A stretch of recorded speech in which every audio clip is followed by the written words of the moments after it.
Gurur Brahma, Gurur Vishnu, Gurur Devo Maheshwara, Gurureva Param Brahma, Tasmai Shri Gurave Namaha. Chinmayam Vyapyat Sarvam Trailokyam Sacharacharam Tatpadam Darshitam Yena Tasmai Shri Gurave Namaha.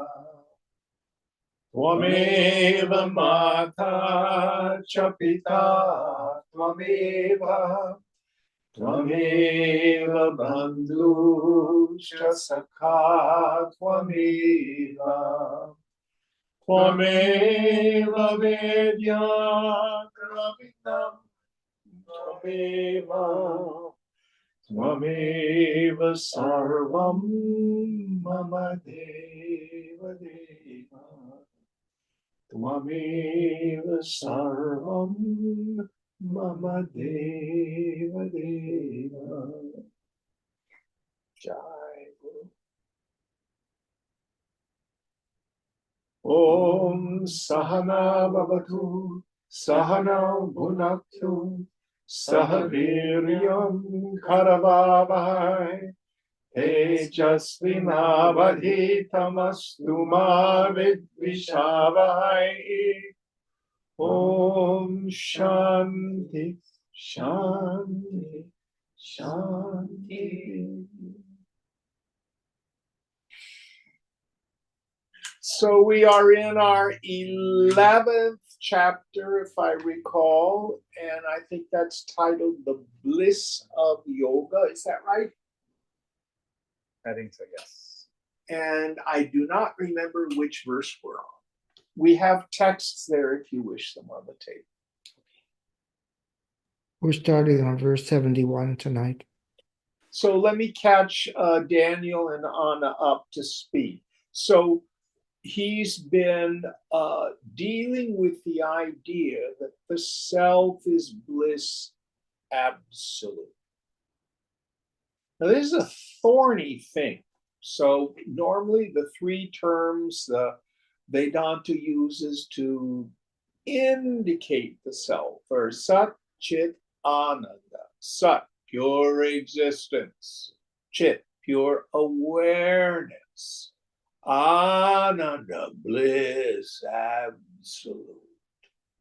And if the scriptures say the self is changeless, birthless, deathless, and we are already experiencing it all the time right now, it's you.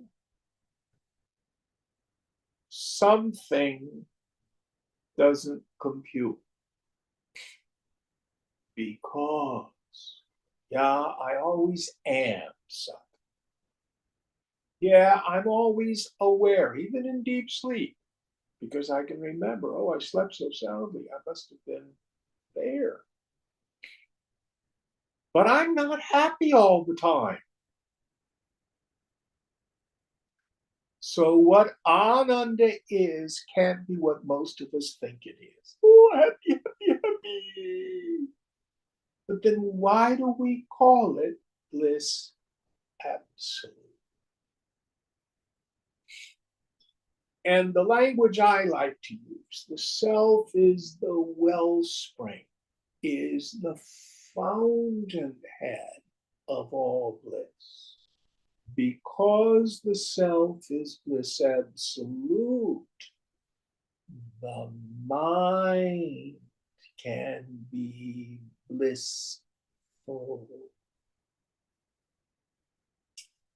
And he spent quite a bit of time, pretty much the last two classes, going in depth into the state of deep sleep.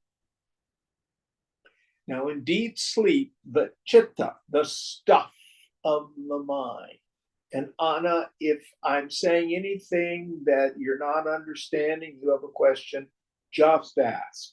He knows this stuff. So I have no idea what you two have discussed together at this point.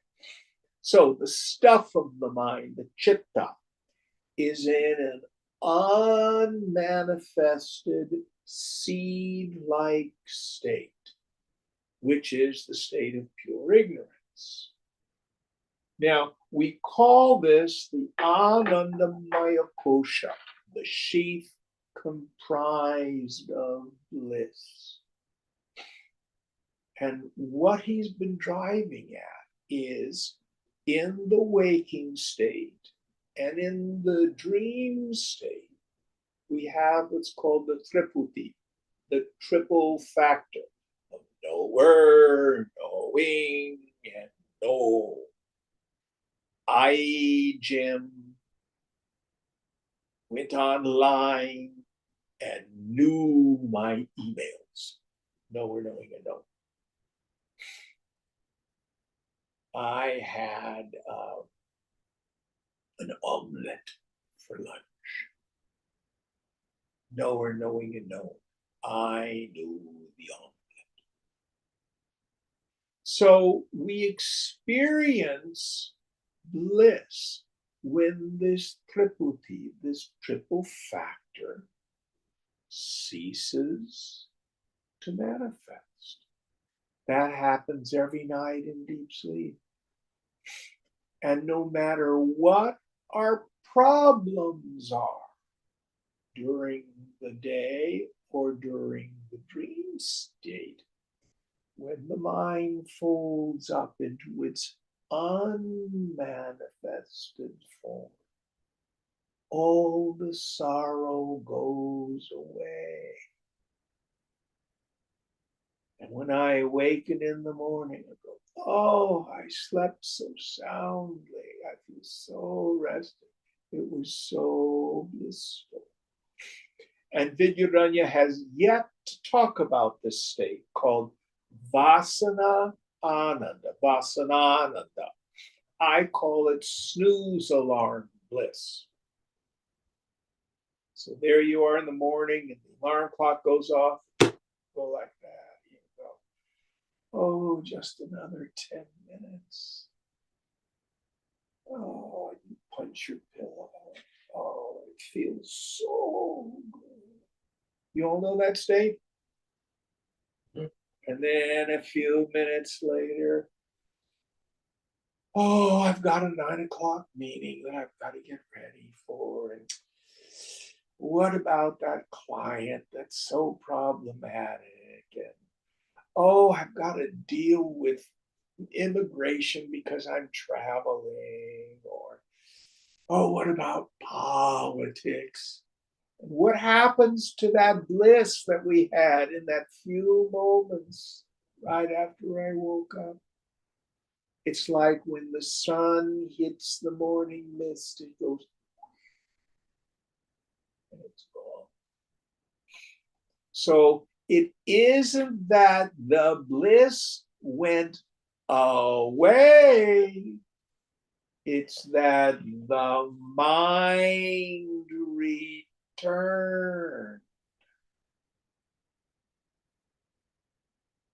Let me say that again. It wasn't that the bliss went away. It's that the mind returned. And for most of us, when we're in ordinary waker state mind, there's the low level discontent, restlessness. Now, the other place where we experience the Anandamaya Kosha is when we satisfy a desire. So What we desire varies from person to person. But whatever it is, for example, Daniel likes lawn bowling, right? Yes. I can't think of anything that would be more boring. But I'm going to a chamber concert on the 10th of November. Also, boring. So what we desire differs. But when we get what we want, what happens? First, I determine something is priya, dear to me. So we'll let the prayer stone be our widget, whatever it is we like. Then I get proximate to the object of desire, moda. And then the desire and object of desire become one.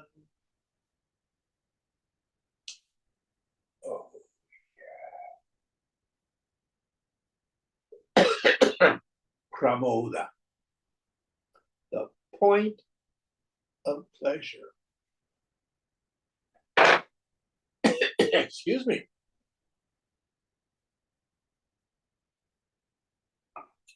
At that moment, we get a small taste of the Anandamaya Kosha, meaning the craving of the mind momentarily ceases. And I call it joy, happiness, peace, satisfaction, whatever it is, has many, many names. We get confused by the diversity of sensory experience. But what it does to my mind is the same. And the clearest example of this is the dude who's hitting himself on the head with the hammer.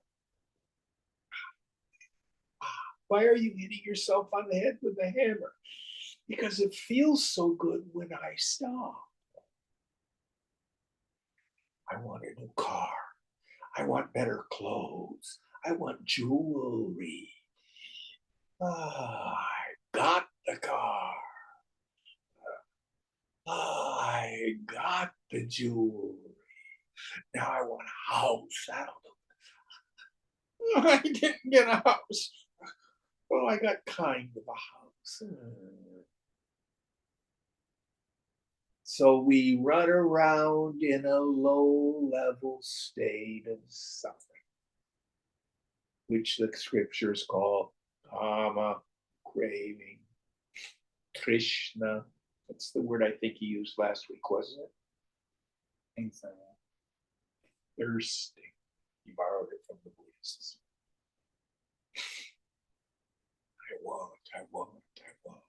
It's the wanting itself is my suffering. And I prove it every night. You don't need to be a great yogi, because all my troubles go away in deep sleep. The triple factor is not available. Now, the question is it possible to be permanently free from suffering? He hasn't gotten to this yet. The answer is absolutely yes. When we deal with the cause of my suffering.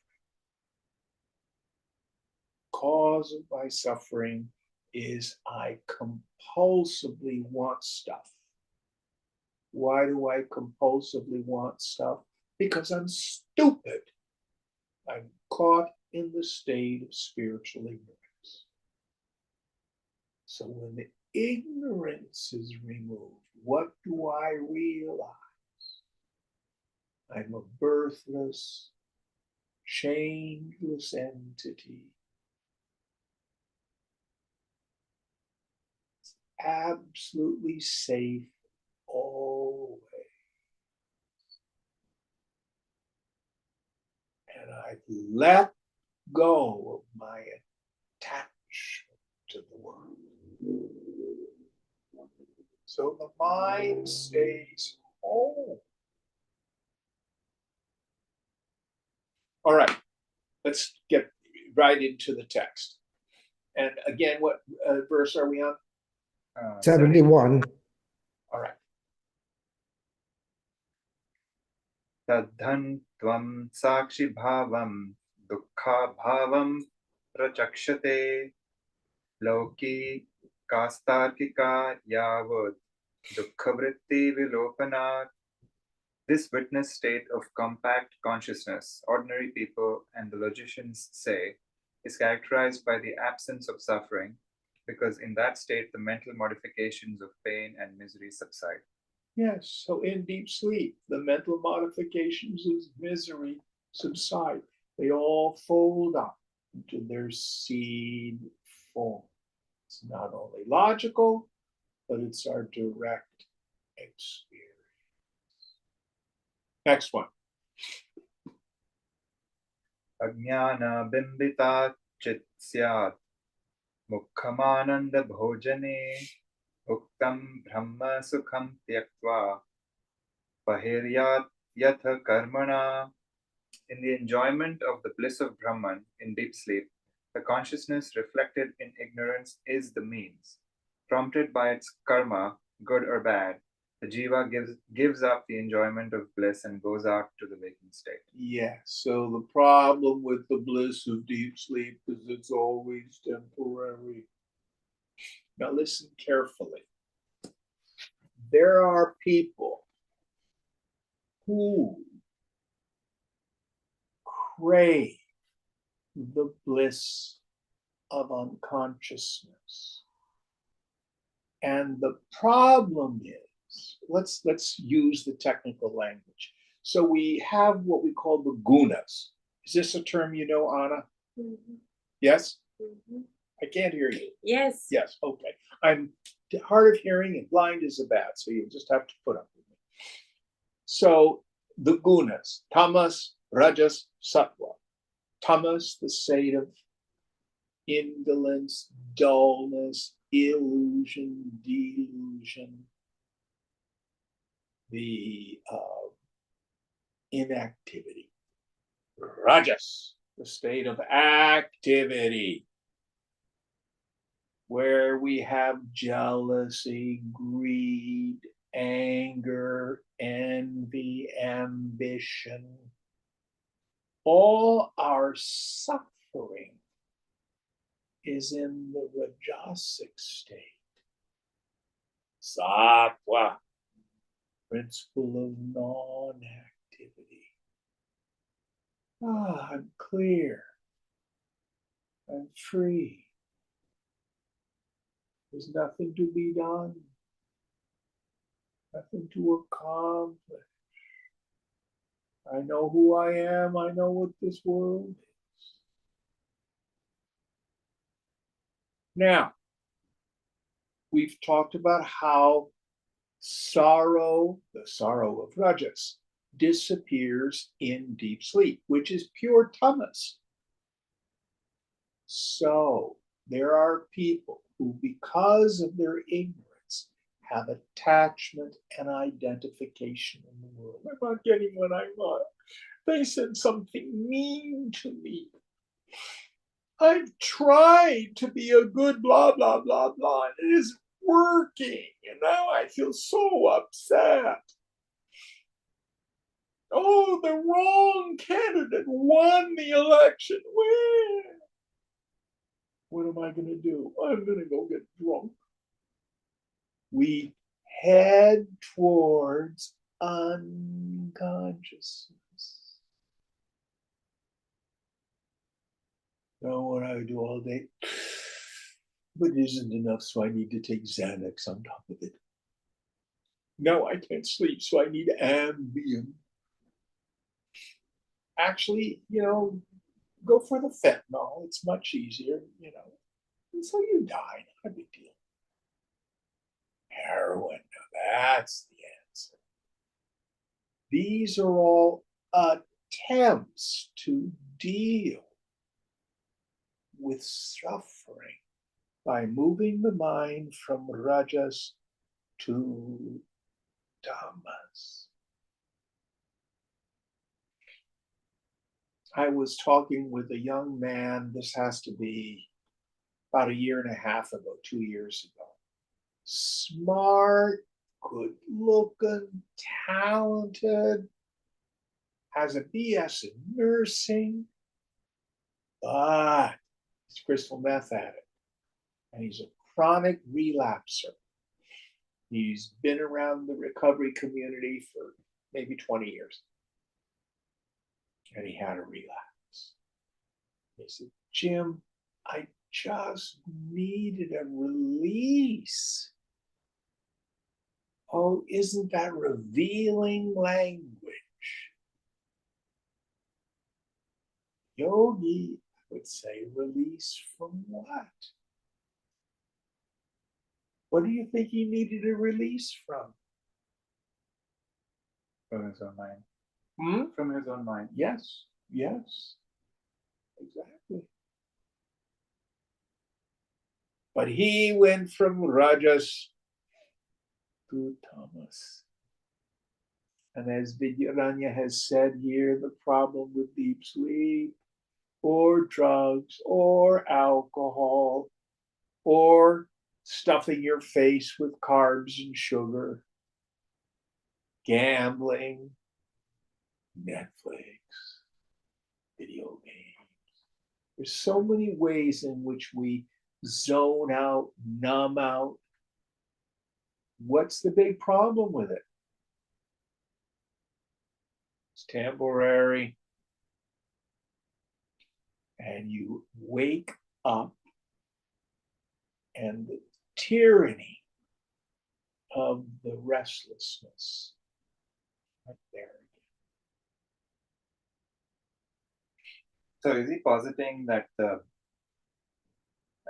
everyone has an attachment to the state of being blissful, and because, or maybe we identify with that state, and so we are always unconsciously seeking that state in whatever way we understand, without realizing that it's a temporary state. And what the deeper thing is, what Krishna says, everybody always is only seeking me, just by the wrong method. Mm-hmm. That's what Krishna says in Gita. Like I was just thinking of, the bliss sheet, and then there's the order of the sheets, right? Like we start with the body, and then the energy and the mind and intellect and bliss. And in each of those sheets, maybe we are seeking the positive, which is I want bliss, or I want to be smart, I want to have the best emotions, I want to have high energy, or I want to have a good body. So without the understanding that all of those are temporary. All are temporary, and all you're going to get out of it is a momentary respite from the desiring mind. Correct. So the breaking of the sheet is that sort of realization, I suppose. Well, the realization is when we go even beyond the Anandamaya Kosha. Right. Now, I'm sure he will cover this, but this is how the ignorant person deals with the world. Oh, there's a widget. I want a widget. I struggle. I get it. Oh man, was that a great widget? Give me some more widgets. I want more. The yogi, deep in knowledge of this world and the beyond. A desire for a widget arises. But because of her practice, she's perfectly capable. I'm not going down that road. I don't need to. But if a widget comes along, there's nothing wrong. And when desire and object of desire become one, oh, really stop my mind. Krishna, Krishna. Some of you have heard me tell this story. It seemed so insignificant to most of the people who were there. But we were up at Krishnalia in Piercy at the Chinmaya Mission Ashram there. Swamiji was there. And he was out on the lawn in his chair. There were maybe 20 of us around.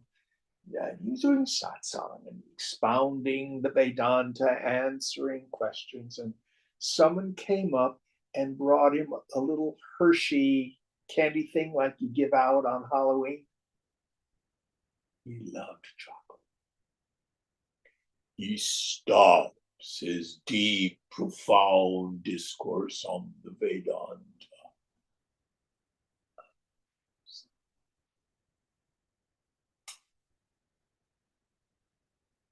If he was going to eat chocolate, he was going to do nothing else but eat chocolate.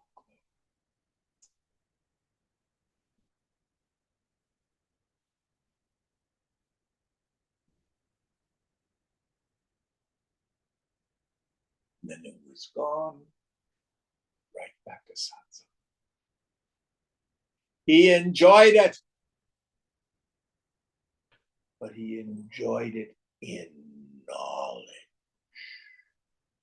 And when we own our ananda, so often I give the assignment, Sakshi Bhava, watch your mind, make friends with your suffering. If I'm suffering, why the F am I suffering? Because I'm wanting. Always. If I'm disturbed, no matter the cause, I'm the one with the klesha, with the affliction, the attachment, the aversion, the identification. That's axiomatic. It's never, ever, ever out there, the cause of my suffering. Now, that doesn't mean the world and its people aren't oftentimes quite wrong. But I have reacted to it. That's my problem. And the opposite is true. The world in the end isn't bad. It's neutral. Think, is the speed of light just or unjust, good or bad, pleasant or unpleasant? Is it? It just is. Is gravity good or bad? It just is. Is a supernova good or bad? No, it just is. But the whole world is that way. It's Ishvara's Sankalpa, bringing all this into being. But I superimpose my likes and dislikes. And that's where I get into trouble. I have to see that it's my mind.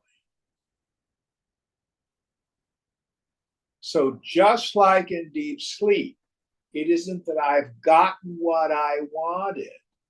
It's the mind has, by grace, been free from the triple factor, free from its craving.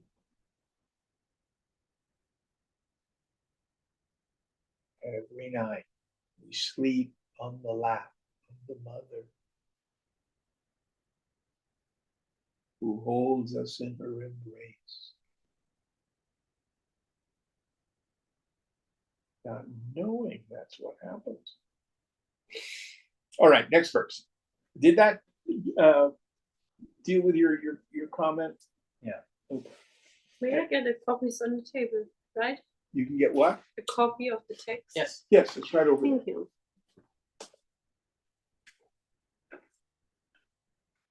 Page 459. Thank you. Karma janmantare bhutyat dhyoga bandhyate punaha iti kaivalya sakshayam karmajo bodha iritah. The Kaivalya Upanishad says that a jiva passes from the sleeping to the waking state owing to the effects of the actions of former births. Reawakening thus is a result of actions. Yes. So, what he's talking about here is what is it that causes the mind to emerge from the deep sleep state? Vasana. Let's review what a vasana is. It's a subset of sanskara. Sanskara is an impression. It's not necessarily a problematic thing. I like to say, can you tell that's a lamp? Yes? Yes. Doesn't cause you to suffer to know it's a lamp.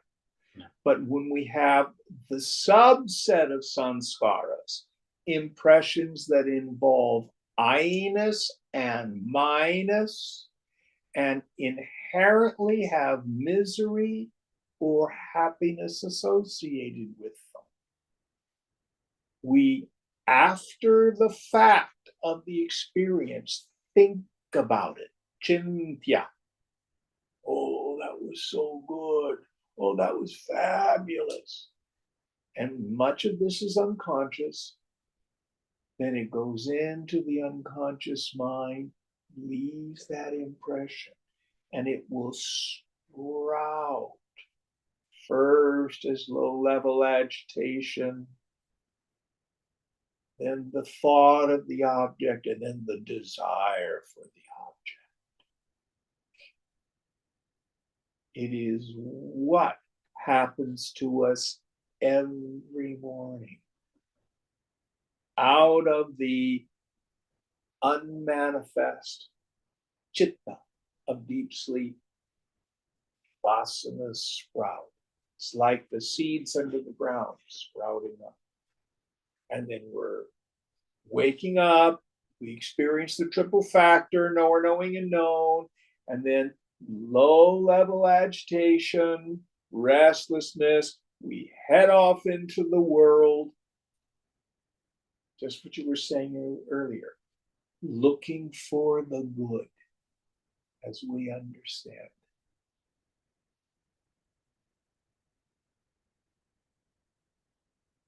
And we seek the good and avoid misery.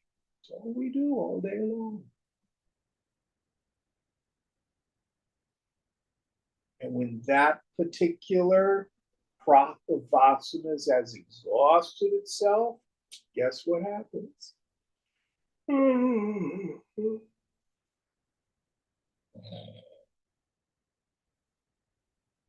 Mind goes back into its unmanifest form.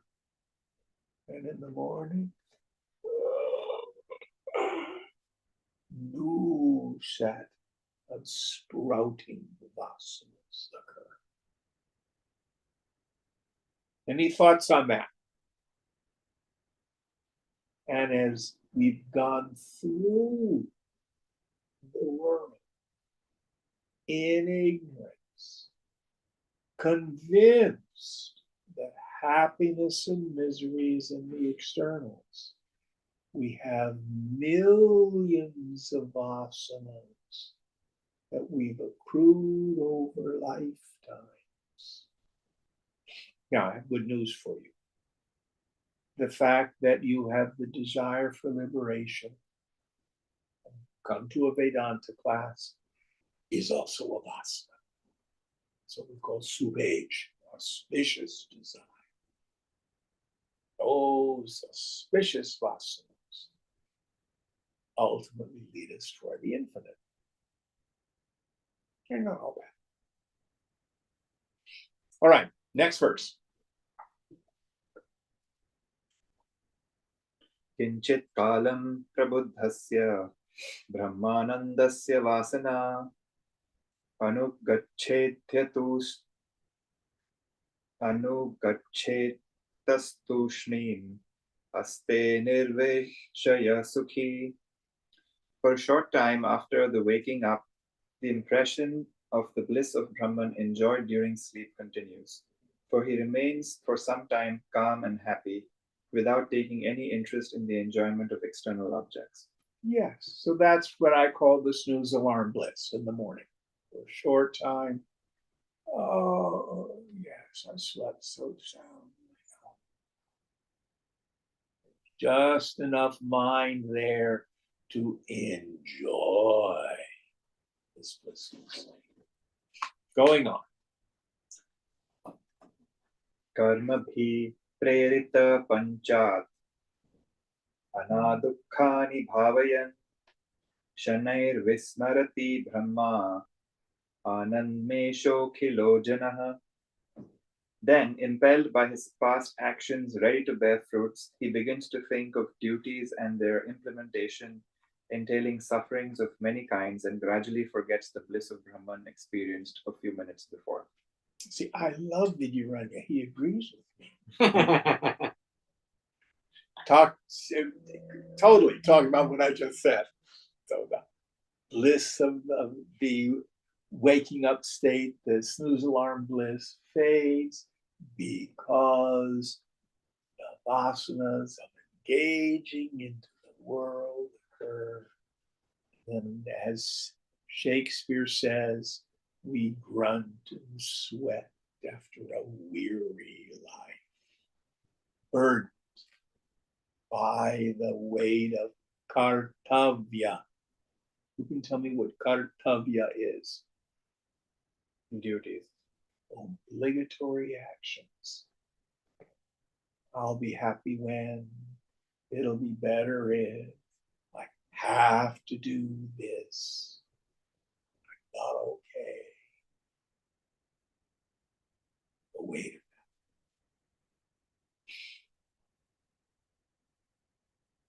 So that sounds like vasana too. It is. Well, the vasana in its pure form is deep sleep.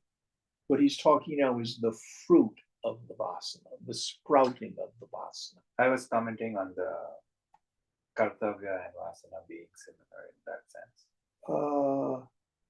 Yeah, the kartavya is inherent in the nature of vasana. Yeah. All right, next verse. You guys can make comments or have questions. Why don't we like? Ragurdhvamapi nitraya pakshapato dine dine brahmanande nrinam tena ragnyosmin anvedatkah. Experiencing the bliss of Brahman before and after sleep, day after day, man develops a predilection for it. Predilection, I think we would say in American English. How can a man, therefore, doubt it, that is, the existence of the bliss of Brahman? So in the end, he wants us to logically understand that the mind active, craving, is essential for misery. It is not essential for bliss. The awareness of the phenomenal world and the sensory data that comes from it is essential for suffering. It is not necessary for bliss. Now, understand that Uranya is not saying that deep sleep is the highest state. Got to be careful to understand that he's not advocating that manolaya is the goal. Now, I know you're a yoga teacher. And again, I forgot. He's told me about your backgrounds. Do you do yoga as well? Mhm. Yes? Yes. So tell me what manolaya is in the Raja Yoga tradition. We don't really use the term. Okay, when you have finished a class and you have people lie on their backs and they're in the corpse pose, Yeah, shavasana, Mhm. then what do you do? So you just let the body relax and the mind sort of remain alert but neutral. Yeah. And in classes, sometimes people are there and then all of a sudden, that happened. People do fall asleep sometimes, yes. Yeah. That's called manolaya, when the mind moves towards unconsciousness. There are people who think that's meditation. Oh, I'm going to get in my lounge chair. I'm going to smoke a little dope. Put on my new age music. And just drift for 20, 30 minutes. Oh, yeah. That's my meditation. It's not meditation. That's manolaya. And it feels good because the mind is moving towards unconsciousness. But meditation, our goal is manonasha, literally the destruction of the mind. When you're wide awake, silent, vigilant,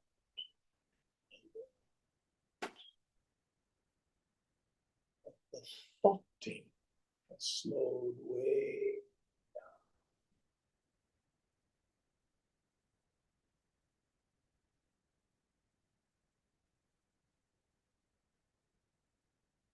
There's a difference. Okay, next verse. Nanu tushnim titau brahman आनंद चेद भाति लौकिकाः अलसाश्चारितार्थास्यु शास्त्रेण गुरुणात्र किम्. Objection. Well, if a mere state of quietude were enjoyment of the bliss of Brahman, then the lazy and the worldly would achieve the end of their life. What then is the use of the teacher and the scriptures? Yes. So now he's saying what obvious conclusion, given what Vidyaranya is saying. It sounds like what you're saying is deep sleep or going unconscious is the experience of the bliss of Brahman. Of what use is the teacher, the scripture, all this renunciation business, concentration? Why bother? Just take a Valium. Why not? Let's see what he says. Padham brahmeti vidhyuschet कृतार्थास्तावतैव ते guru shastre vinaryantam gambhiram brahma vettikah. Reply. Your contention would be correct if he realized that the bliss that he experienced was the bliss of Brahman. But who can know Brahman that is so immensely profound without the help of the teacher and the scripture? Yes. So, as I was saying before, the person in ignorance has no idea that the bliss of the satisfaction of the desire, the bliss of deep sleep, is a kiss of the bliss of Brahman.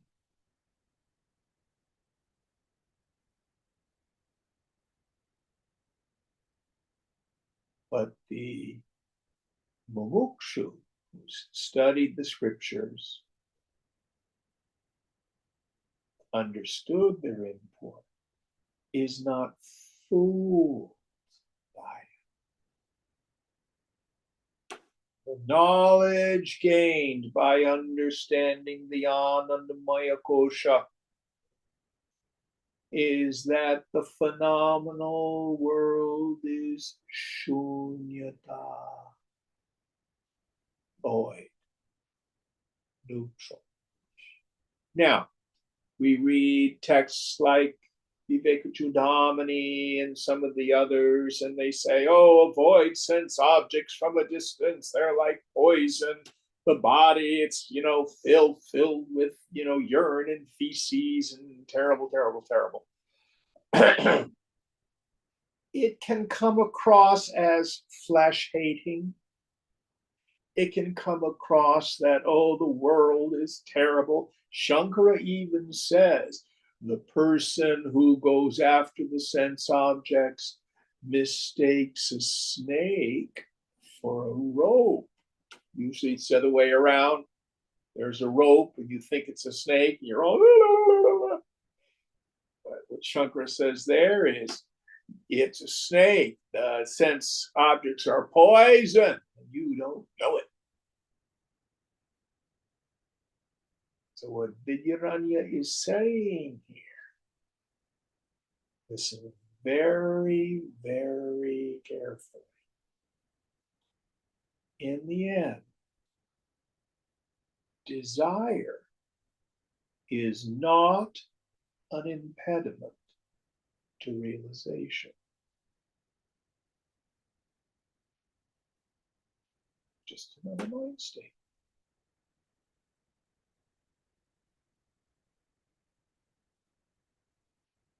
So the jnani may act on his desire, or she may not, because she has detachment. But she understands what are the objects of the senses. I like to use the term trinkets and baubles. It's like adding a thimbleful of water to the ocean. Yoga Vasishta uses the image. Person is digging in the ground and finds the chintamani, the wish-fulfilling gem. Not knowing what it is, they discard it. And then they find pieces of colored glass and they think they found precious jewels. So the ignorant person does not know. There is nothing in the world. I just use the objects of the senses to induce the state of a taste of the bliss of myself.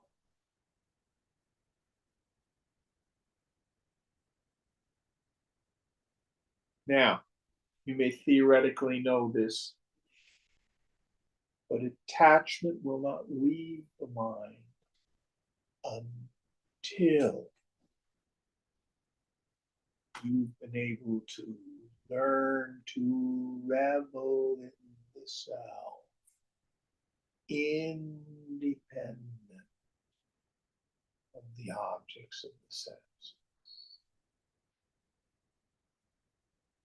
Atmanamana, reveling in the self, or the term Vidyaranya used earlier, Ramananda Rasa Swad.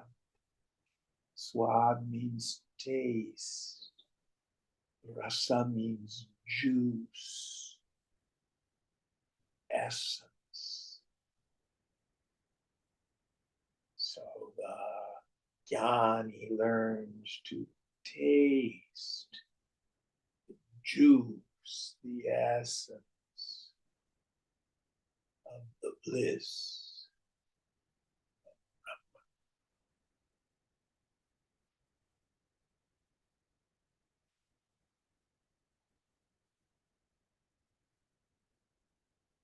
This Friday for Diwali, many people will sing bhajans, chants to Lord Rama. His name comes from the root Ram Ramati, which means to revel.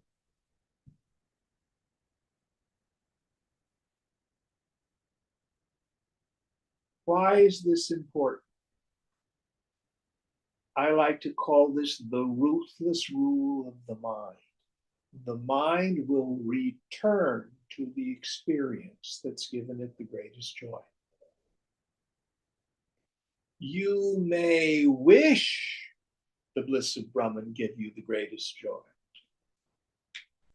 But if something in the world really doesn't, it could be a relationship, it can be your business, it can be the approval of others, that's where your mind will go. Thank God, God is the most beloved, or we'd all be screwed. You know, in the end, the scriptures will say you must renounce the bliss of samadhi. It's true. But you cannot renounce something you haven't got. You get established in the bliss of Brahman. Then you can. If we don't, no matter how much Vedanta you've studied, your mind will still go after the world. Any thoughts on this? It's incredibly important.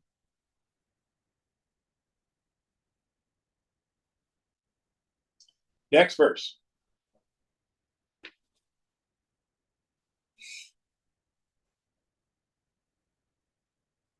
Janamyaham tvadatyaghya kuto me na kritarthata shrinvatra twadrisho vrittam prajnam manyasya kasyachit. Objection. I know what Brahman is from what you yourself have said. Why then am I without the bliss of realization? Reply. Listen to the story of a man who, like yourself, imagined that he was wise. So we read in the scriptures, my essential nature is bliss. But I'm unhappy. Why don't I know it? Why don't I experience it?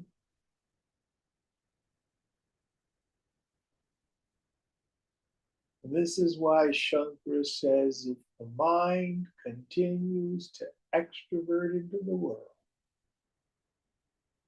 there should be no talk of liberation.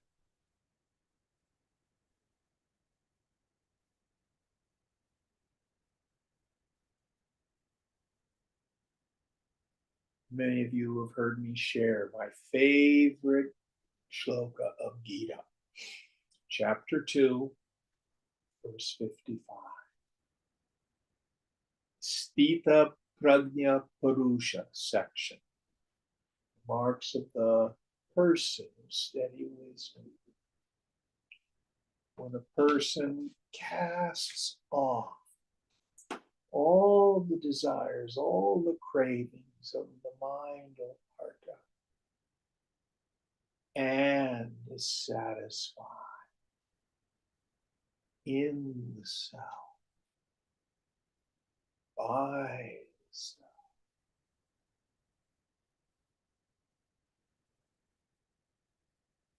Then they're said to be a person of steady.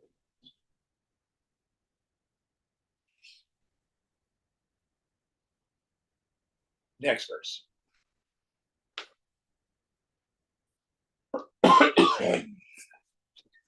Chaturveda videteyam iti shrinvan na vochata vedaschattvara ityevam vedbhi me deyatam dhanam. This man, hearing that a large reward was offered to anyone who knew the four Vedas, said, quote, I know from you that there are four Vedas, so give me the reward.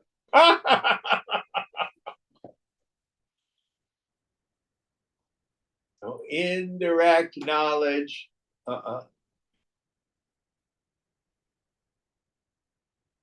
doesn't know the Vedas. He knows from you that there are four Vedas. Very funny. He told bad jokes too. He's as bad as I am. Next verse. संख्यामेवैष जानाति न तु वेदान् न शेषतः यदि तर्हि त्वयम्प्येवं नाशेषं ब्रह्म वेत्सि. Objection. He knew the number, not the text of the Vedas fully. Reply. You too have not known Brahman fully. Yes. So don't be satisfied being a pundit. It's not a negative thing.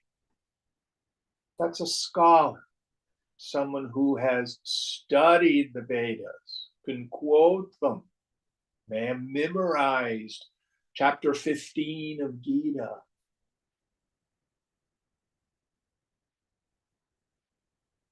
But I love what Shankara says.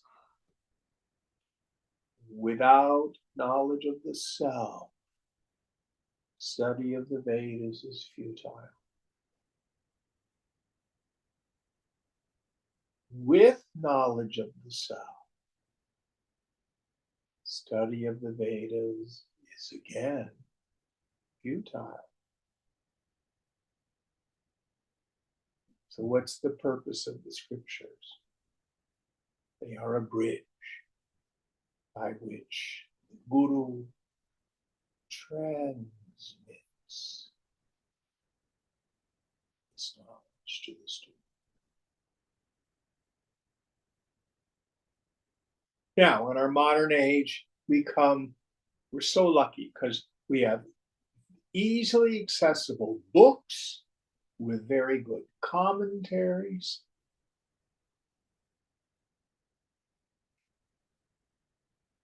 If we don't have immediate access to a woman or a man of knowledge to help us. All right, next verse.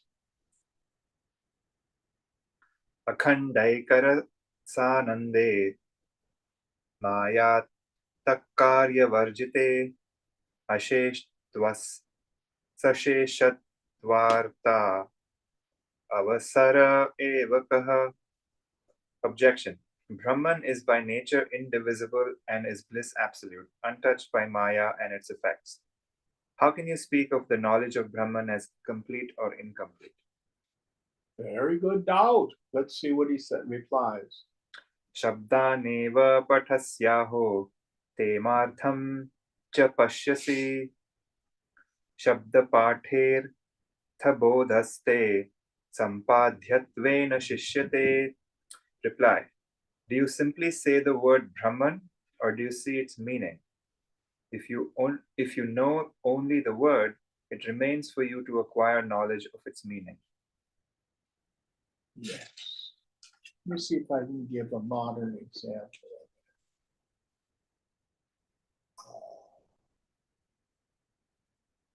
Spooky entanglement at a distance. Did you understand the words I said? Yes? No? Yeah. Sounds familiar. Sounds like quantum physics, But do you understand it? not really. Me neither. You understood the words spooky, Yep. entanglement Mm-hmm. at a distance. Mm-hmm. I understood the words, Right. but I don't understand the meaning. So what we need to do is not just intellectually understand the scriptures. We have to make sure that it's something that I've come to directly experience. So Swamiji used to phrase it this way. The yogi is a spiritual scientist,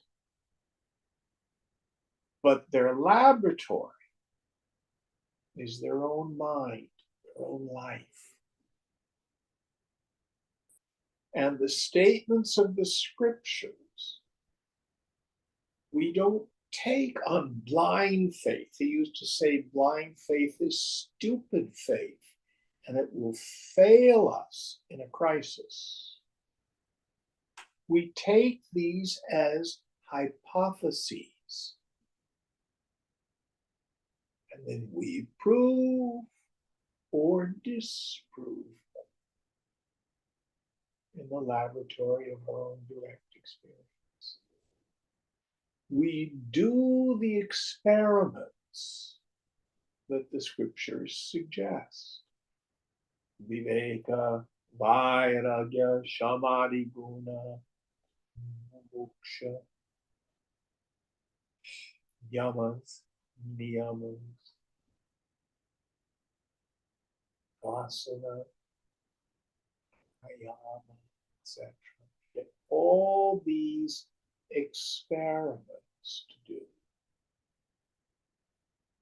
We prove or disprove their efficacy in the laboratory of our experience. We see if what the scriptures say is true. Next verse.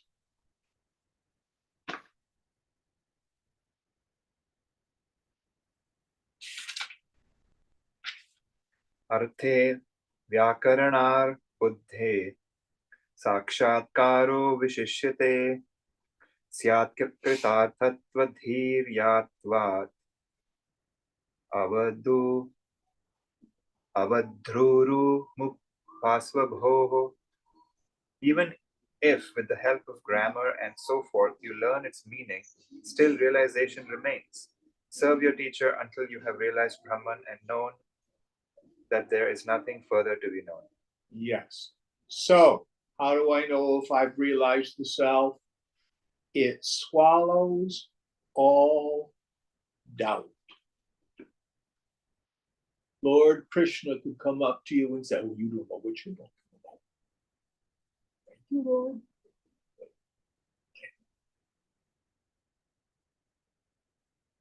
And on the other side, well, I think I realized, can I have an enlightenment certificate, Guruji?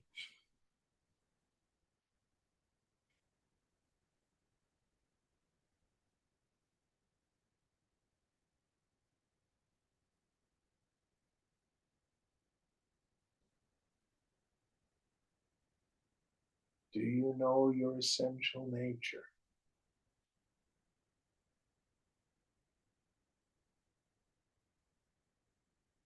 When you still your mind, even just a little bit, notice the knower.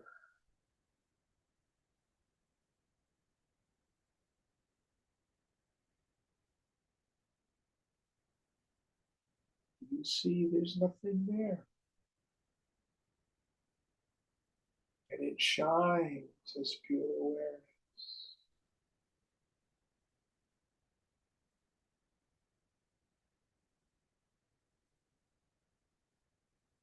When we let go of the mind,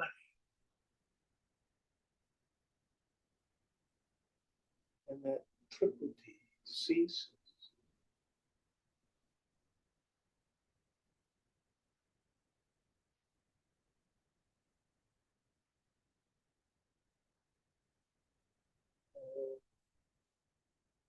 It's so blissful, so clean, so pure. Awesome.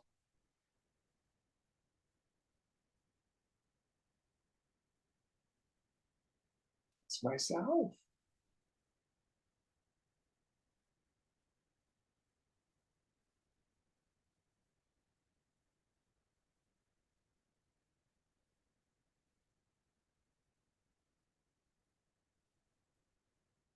Yes, but Jim, I get out there in the world and I forget. Okay.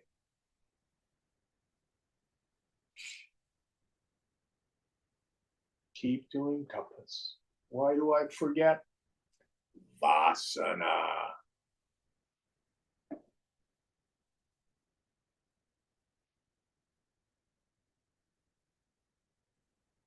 It's a spiritual axiom that if I'm disturbed, no matter the cause,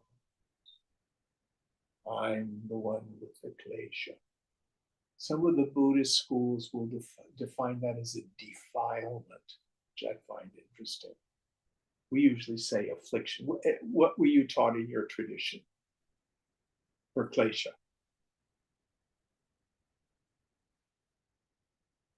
I don't remember anything different than what you've been teaching. Yeah. I was originally taught affliction, but my Buddhist friends call it defilements. But it's what gets in the way. And it's always attachment or identification. Oh, that's where I need to do a little scrubbing.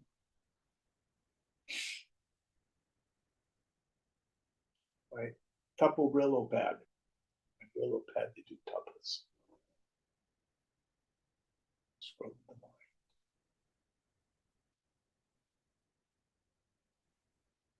All right, one more.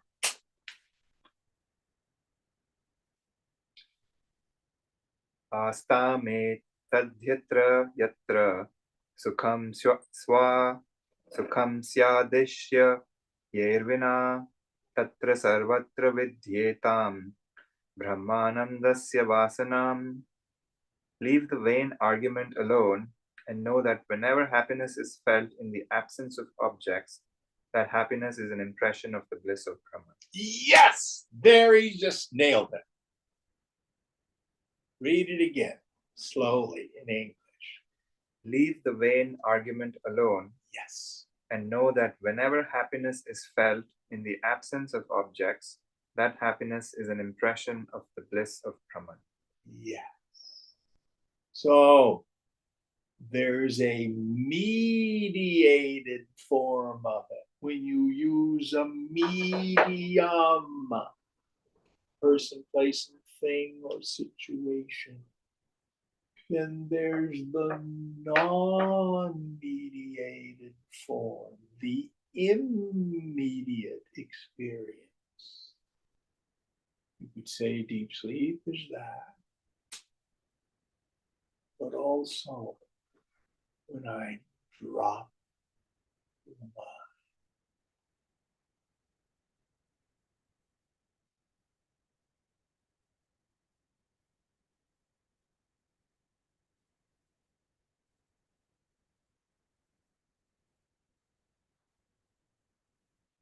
It's the kiss of the bliss.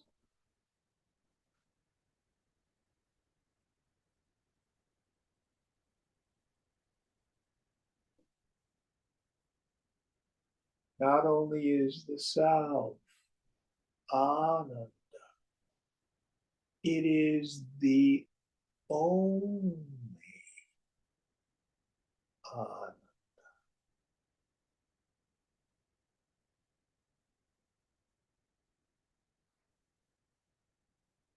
There is no other sukham.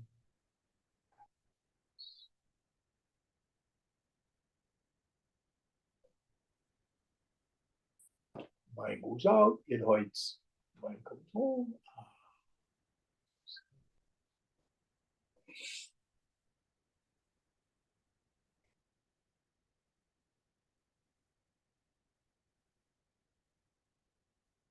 And at this point, in this kind of discussion, Swamiji would always say, hurry home, Hari Om.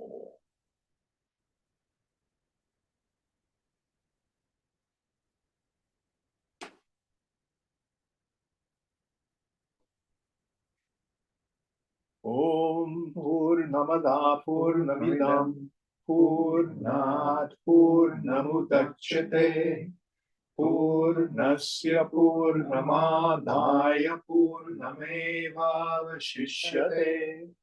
Om Shanti Shanti Shanti.